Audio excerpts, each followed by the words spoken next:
ये कहानी है सुजानपुर की पहाड़ों के बीच बसा एक खूबसूरत गांव, लेकिन कहते हैं इस गांव तक आने वाला जंगल का रास्ता भूतिया है। प्रभाकर कुछ दिन पहले ही इस गांव में रहने आया था। वह भी गांव वालों से इस रास्ते के बारे में सुन रखा था, लेकिन प्रभाकर चुड़ैल भूत पर विश्वास नहीं करता था। एक दिन वह रात को उसी रास्ते से अपने बाइक से शहर से लौट रहा था और उसकी बीवी सुगंधा भी उसके साथ थी। अचानक से एक काली बिल्ली उसका रास्ता काट देती है। प्रभाकर जोर से ब्रेक लगाता है, तभी वह काली बिल्ली उसके बाइक के पास आकर गुर्राने लगी।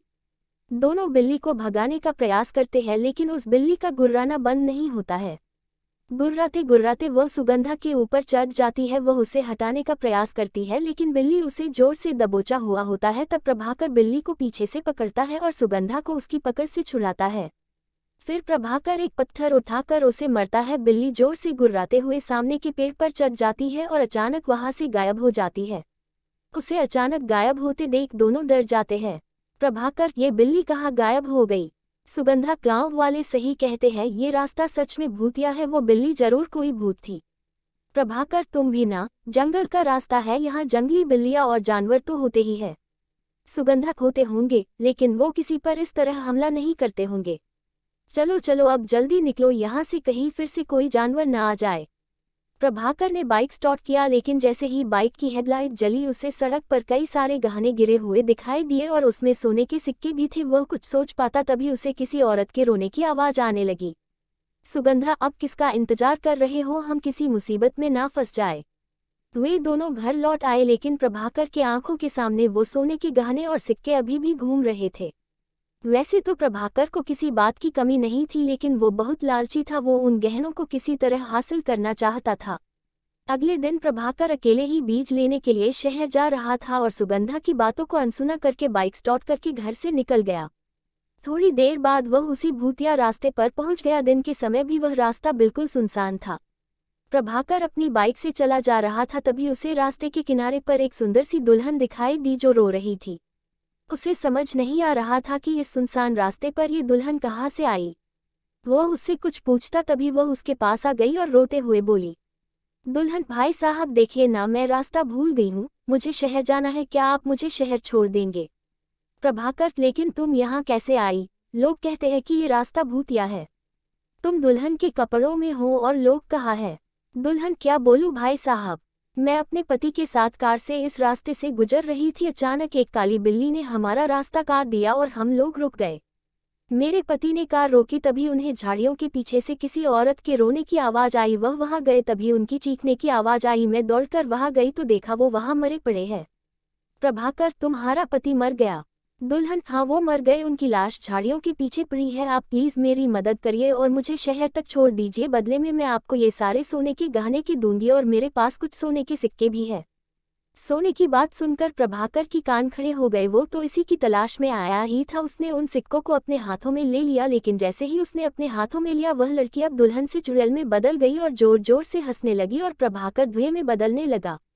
कुछ ही देर में प्रभाकर पूरी तरह से धुएं में बदल गया। उस चुड़ैल ने उस धुएं को एक बोतल में कैद कर लिया और ऊपर से ढक्कन लगाकर पहाड़ी के पीछे अपने घर के तहखाने में ले गई।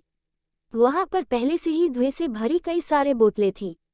चुड़ैल, आज मेरी 11 लोगों की गिनती पूरी हो गई। बिना सोने का लालच दिए मैं इन्हें धुएं में नहीं बदल सकती थी, लालची कहीं के।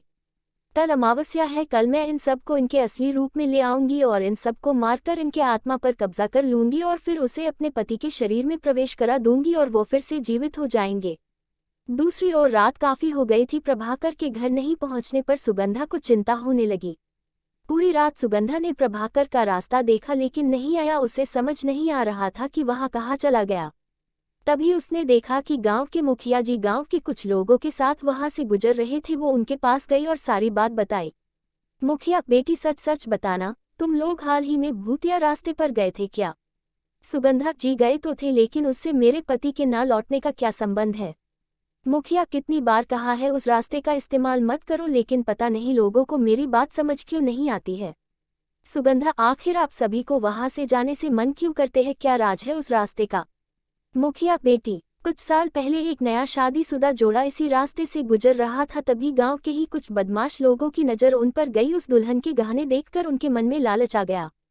उन्होंने उन गहनों के लालच में दोनों को मार दिया और मरते ही वह लड़की चुड़ैल बन गई। उस दिन से जो भी उधर गया वह वापस नहीं लौटा। सुगंधा, मैं वहां आज जाऊंगी और अपने पति को वापस लेकर आऊंगी। मुखिया, वहां से कोई नहीं लौटता बेटी, वहां जाना जानबूझकर मौत को गले लगाना है। लेकिन सुगंधा ने उनकी एक ना सुनी और मुखिया भी गांव के कुछ लोगों के साथ तांत्रिक को लेकर भूतिया सड़क वाले रास्ते पर पहुंचे। उनमें से कुछ लोगों ने अपने हाथ में मसाल भी ले रखी थी। जंगल के पास वाली पहाड़ी के पास से उन्हें मंत्र की आवाज सुनाई दी। वो सभी छिपकर देखने लगे। देखा कि वही चुड़ैल मंत्र पढ़ रही है। चुड़ैल, हे शैतानी ताक प्रकट हो, देख मैंने तुझे खुश करने के लिए इन सारे जीवित लोगों को धुएं में बदल दिया है। कुछ घंटे के बाद मैं इन्हें आज़ाद करूंगी और इन्हें एक एक करके मरूंगी। इनका खून तुझे पिलाऊंगी और फिर इनके आत्मा पर कब्जा कर अपने पति को जीवित करूंगी।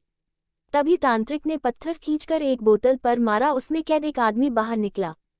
चुड़ैल को इस बात का पता नहीं लगा क्योंकि वह आंखें बंद करके मंत्र पढ़ रही थी। तभी मुखिया जी बोले, अरे ये तो भीमा है, इसके साथियों ने ही मिलकर उस बेचारी औरत और उसके पति की हत्या की थी और ये लोग तो उस घटना के बाद गांव से गायब ही हो गए थे।